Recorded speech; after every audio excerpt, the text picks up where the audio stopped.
Hi, my name is Chelsea Reinberg, and I am the Nutrition, Food Safety, Health Agent with Johnson County K-State Research and Extension, and I'm out here on this beautiful day to talk about walking. There's a couple important things to remember to get started before you hit the trails. A, we want to make sure that we are dressed comfortably, meaning that we're wearing loose-fitting clothing appropriate for outdoor activity based on the weather. So making sure that if it's hot or cold, we're dressed appropriately.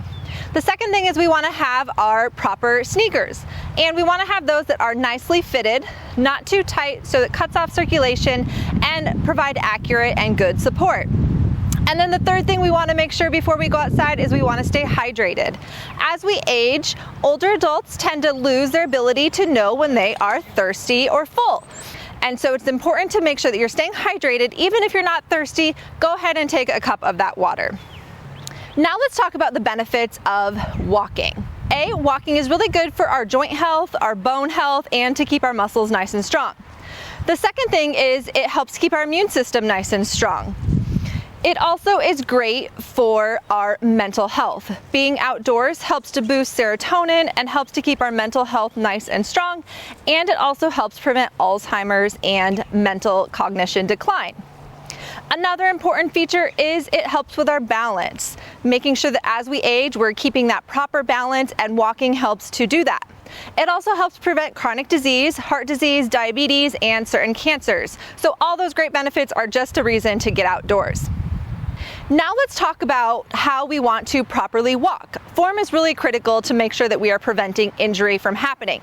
First, we want to make sure that we are standing up nice and tall and having a nice straight spine. We don't want to be leaned forward, and we don't want to be too far extended backwards. A couple things you can do to get started is you can take your fingers and put your thumbs at your lower ribs and make sure that those fingertips are pressing against those hip bones. This helps to make sure that our hands are flush with our stomach and that we're standing up nice and tall. Once we have our posture straight, now we're going to focus on our shoulders. We're going to make sure our shoulders are nice and relaxed. So we're going to lift them up and pull them back into a nice relaxed position. We don't want to be nice and tense up here. We want to be relaxed right down here. Now what do we do with our arms? Our arms, we just want to be at a 90-degree angle right by our sides.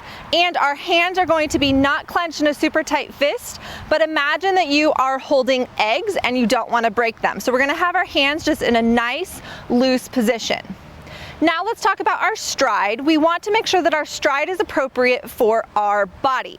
You may have a friend that has a very long stride compared to you, or a short stride, and you don't want to try to keep up with them. You want to have your stride what is comfortable for you. This will prevent injury and from overexerting yourself. And then the last thing is our step. We want to make sure that we are not going flat into the ground, but that we're rather doing a rocking motion. So we're going to step into that heel and roll into our toes, just like this. So the recommended amount of physical activity that we're supposed to get in a week is about 150 minutes of moderate activity like walking. But that may seem overwhelming, especially if you are used to getting no physical activity and just kind of sitting on the couch quite a bit and being inactive. So how can we get the 150 minutes in the week without exerting ourselves too much? It's easy. You can break it up in just 5 minutes, 3 or 4 times a day to get about 20 minutes a day. Maybe you take your dog out for a 5-minute walk instead of a 20-minute walk. Maybe you walk a lap around the block when you go get your mail. It's little things like that that over the course of a day will make your steps add up and will help you reach those 150 minutes of movement each and every week.